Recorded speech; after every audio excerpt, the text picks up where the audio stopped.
What's up guys, Houndish here, and today we're jumping in with some Destiny 2 news. So of course with the lead up to Season 22, Bungie are making a bunch of different announcements about changes coming to the game. And as promised this week, we finally get a preview of some of the exotic reworks that we're going to see as part of the season. So Bungie have posted a new blog today, and this covers armor changes specifically. And as always, those changes kind of span the spectrum of both buffs, nerfs, reworks, and general adjustments to exotic armor pieces that'll launch alongside Season 22 later in August. So we'll jump in and break down what Bungie have outlined in their update today. As always, I hope you guys enjoy the video, and if you do, be sure to get subscribed and I'll keep you posted on more Season 22 content, and of course the showcase for the final shape later this month. But otherwise, let's get into it. And so, starting out today, initially Bungie talk about exotic armor tuning, although in the update there are also some changes coming to abilities, so we'll get onto those in a moment, but initially they speak about exotic armor, and they say they've settled on one primary goal for this balance pass, which is to bolster underused exotics. And so they talk about the upcoming changes class by class, and for hunters initially, for Knucklehead Radar, they say the functionality of the Foe Tracer exotic helmet has been completely removed from that exotic and added to Knucklehead Radar on top of its existing benefits. Then for Foe Tracer specifically, they say we took some cues from the popular monochromatic Maestro artifact perk for this one, and when you deal damage with one of your abilities, you gain a damage bonus with weapons that have damage types matching your subclass. Additionally, when you defeat an enemy you've damaged with one of your abilities, either with another ability or with a weapon with a damage type matching the subclass, you'll spawn one of the collectible objects associated with the subclass, such as ionic traces or fire sprites. So interesting how they're mixing up some of the abilities between those two exotics. Give us your thoughts below. Next though, they speak about Lucky Raspberry, and they say the exotic was a little too unreliable in its current form, so we've taken a crack at streamlining its energy gains while leaving some of the benefits intact. The exotic still expands the chaining capabilities of arc bolt grenades, but now, instead of basing the grenade energy gains on those chains, each time you damage an enemy with the lightning strikes from the jolted condition, as well as each time you pick up an ionic trace, you gain additional grenade energy, and we've also given this grenade the intrinsic ability to stun overload champions. So now players won't have to jolt them and then trigger the jolt lightning strikes just to stun them, making these grenades a more reliable tool against overload champions. So that sounds potentially pretty good right there. And finally, for Renewal Grasps, they say we've undone the previous nerf to Duskfield grenade cooldowns when using the exotic. So I think a couple of positives right there for hunters, but up next they talk about Titans. And they say for Icefall Mantle, Doomfang Pauldrons, Path of Burning Steps, and Eternal Warrior, Season 21 included some changes to Eternal Warrior and the Path of Burning Steps, and we added an escalating damage bonus to Arc and Solar weapons, respectively, when you get kills with those damage types. And we like that this gives players another way to get Surge-like bonuses, but the Eternal Warrior seemed to have the most reliable way to get up to the Tier 4 damage bonus, and we've made some further changes to these perks to make them a little more reliable, while also expanding the functionality to 2 other exotics. And then there's a change for ACDO Feedback Fence, and this exotic got a complete mechanical rework and now ties into the armor charge system, increasing its versatility and making it more useful in scenarios where you might not be taking a lot of melee damage. And so with the new perk, when melee hits give you an armor charge, you take reduced melee damage while you have that armor charge, and taking melee damage causes you to emit a burst of damaging arc energy that jolts targets, consuming the armor charge, and dealing more damage based on the number of stacks consumed. And they say we should note that the damage dealt by the burst of arc energy should be comparable to its current damage for 0 to 3 stacks of armor charge. Then finally there is Hallowfire Heart, and they say the exotic often stands in the shadow of the more ubiquitous Heart of Inmost Light, and to remedy that, we've removed its base energy to solar abilities and replaced it with a perk that will let you build into more sunspots. We think you'll be seeing many more sunspots on the battlefield as a result, and as for the perk that greatly increases your ability regen rate when your super is fully charged, we've left that as is. So a mixture of changes there for Titan exotics as well, but finally for Warlocks, and for Astrocyte Verse, we've added 2 more pieces of functionality to the exotic, so when you blink, the enemies near you when you reappear will be volatile, and you can then leap away, triggering a series of explosions when you fire upon them.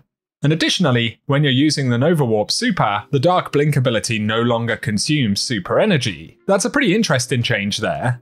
And next for geomax stabilizers, while we've often heard calls to restore the perk that let you top off your super energy by sprinting, the legacy of that incentive still creates some pretty silly play patterns, and instead we wanted to give players a way to get more super energy no matter how charged their super is. So now picking up an ionic trace while wearing the exotic will grant guardians additional super energy. There's also a change for Wings of Sacred Dawn, and they say leaning into the orbital weapons platform fantasy, we wanted to help players have a way to stay aloft longer. And typically reloading was the main cause for a float to end, but the exotic now automatically reloads solo weapons, including the weapon you're holding from reserves, each time you get a kill while aiming down sights.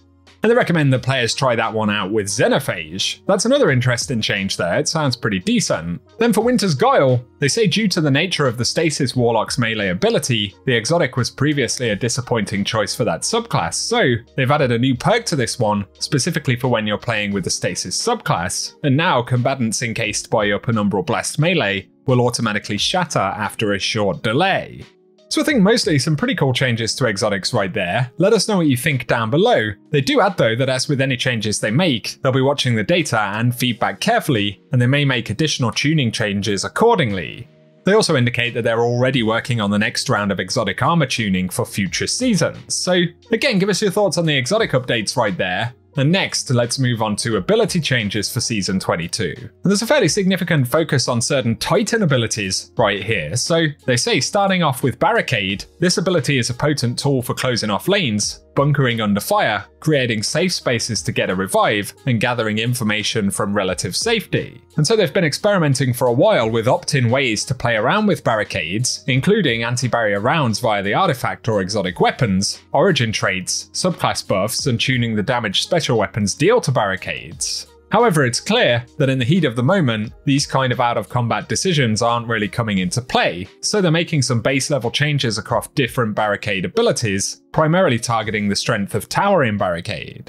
So in Season 22, Towering Barricade's base cooldown will be increasing significantly, and all barricade objects will receive a reduction to their maximum health pool. The Towering Barricade base cooldown is increased from 48 to 70 seconds, a fairly big change there, and for all barricades, maximum health is reduced from 600 to 500, but damage resistance versus PvE combatants has been increased to compensate. They do point out though that the Bastion variant of that, which already has a base cooldown time of 100 seconds, won't be being changed, but the maximum health reduction will apply to it. Some interesting and somewhat predictable adjustments to Barricade right there, but next up for Striker Titans, they say it has been significantly overperforming in high-level PvP activities, and they are taking another swing at Thunder Crash and Knockout. So theoretically, Thunder Crash is a one-off super, but in practice, its kill potential is closer to that of a roaming super, so they're updating the base cooldown to reflect that, and for Thunder Crash, they're increasing the base cooldown time from 500 seconds to 556 seconds, which matches the majority of roaming supers. Also, we can see there for Knockout, they're reducing the damage bonus versus players from 50 to 30.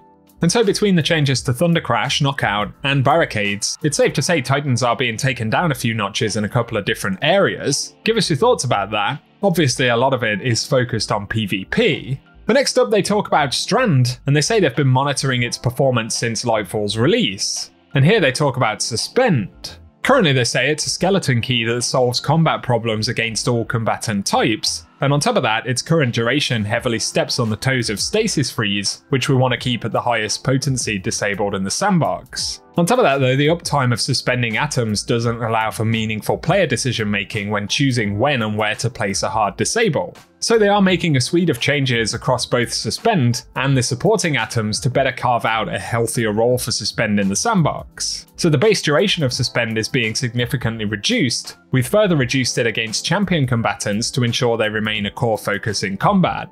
And they're also reducing the energy regeneration granted by Thread of Mind and Thread of Generation, and they don't believe the ability uptime of these two fragments is healthy for the sandbox right now. So specifically, they're reducing the base Suspend duration versus non-champion PvE combatants from 8 seconds to 5 seconds. Then for Thread of Continuity, it now extends the duration to 7 seconds, down from 12. And they've reduced base Suspend duration versus champion combatants from 8 seconds to just 3 seconds, that'll be 4 seconds with Thread of Continuity active, and they've increased the snap damage dealt to suspended boss combatants by 67%. And of course, the Suspend change is one that they had given us a little bit of info about a little while back. So it isn't necessarily surprising, but definitely that'll reduce the potency of Suspend in general in the game, although they have offset a little bit of that by increasing the damage dealt to boss combatants right there. Next though, for Thread of Mind, they say they've reduced the class energy gain based on the tier of the target defeated, so minor combatants reduces from 15 to 10%, major combatants and players is reduced from 25 to 15%, and for bosses, champions and mini-bosses, it is reduced from 50% to 25%. So again, relatively significant change to how that works. And finally, for Thread of Generation, they reduced the overall energy gain per damage event against PvE enemies by about 20%. They also rebalanced the energy gain multiplier across primary weapon archetypes, and we wanted to bring the energy gains for dealing damage with precision weapons and fully automatic weapons closer together. And they state that overall they've reduced the efficiency of fully automatic primary weapons and increased the efficiency of precision primary weapons to compensate. And so in those couple of areas right there, we have some relatively significant changes, and safe to say, those abilities have been taken down quite a bit. They do say though that they want to shift some of the potency to other Strand atoms, allowing for more diverse options for Strand users. So for Threadlings, they're increasing the damage versus PvE combatants by 30%, that's a positive at least. But with Tangles, they're reducing the creation cooldown time from 15 seconds to 12 seconds, and then for Sever, PvE combatants affected by Sever now have their outgoing damage reduced by 40% versus 30%. So at least they're offsetting some of those changes with a couple of small buffs there. And they say they'll also address a handful of Strand abilities and aspects. So they say with the Threadrunner's Silk Strike super being a little unforgiving in the live game, they're increasing the Silk Strike damage resistance from 40% to 45%, but reducing suppression time between Silk Strike's super air attacks, and they've reduced the vertical lift provided by Silk Strike's heavy air attack to reduce instances of missing the primary target. Then for Threaded Spectre, they've increased Threaded Spectre lifetime from 10 to 12 seconds. They're also increasing the Threaded Spectre health versus PvE combatants, and it now takes longer to detect nearby PvE combatants at the beginning of its lifetime. But PvE combatants now more consistently focus on the Threaded Spectre instead of the Hunter, and allied players no longer have reticle magnetism towards Threaded Spectre. They've also got changes for the Broodweaver's Wanderer aspect, and so destroying a Tangle now creates a delayed suspending detonation, and they've increased the suspend detonation radius from 6 to 7 meters against PvE enemies. Plus, they increased the thrown Wanderer Tangle detonation damage to match standard Tangle detonations. So that does sound like a slight improvement for the Wanderer there. They also say there's been consistent feedback that the Strand grapple melee wasn't working as players intended, especially for Hunters and Warlocks with ranged melee abilities. So now pressing your melee input consistently activates the grapple melee lunge instead of activating your charged melee. And grapple melee always takes priority while active, regardless of whether or not a target is within its range. So share your thoughts about that. And finally here, they say they took the opportunity to make some of the Strand fragments that correspond to Threadlings and Sever more attractive picks. So for Thread of Propagation, it'll now grant plus 10 strength, with Thread of Continuity no longer granting that plus 10 strength. But also Thread of Wisdom no longer requires a precision kill to activate, and for Thread of Isolation, they've reduced the number of precision hits required to activate by an average of about 30%. And finally, for Thread of Rebirth, they say the number of created Threadlings now increases based on the tier of the defeated target, so for minor combatants it's 1, elite combatants or players will spawn 2, and boss, champions or mini-boss combatants will spawn 3. All of these changes are coming in Season 22, as well as some additional tuning, and they say on launch day they'll have a full list of changes and bug fixes, including a fix for Celestial Fire's Scorch not activating melee perks like Sunbracers. And they tease as well that they're working on a suite of Season 23 changes in addition to these. So there we go guys, that is the news. Let us know what you think down in the comments section. As always, a mixed bag of changes, which is predictable. I think a lot of the exotic tuning sounds pretty decent, perhaps bar a couple of outliers. Definitely, players will be disappointed about things like Suspend, although that is something they'd warned us about a couple of weeks back. Although I think the other Strand changes sound mostly positive, so share your thoughts down below.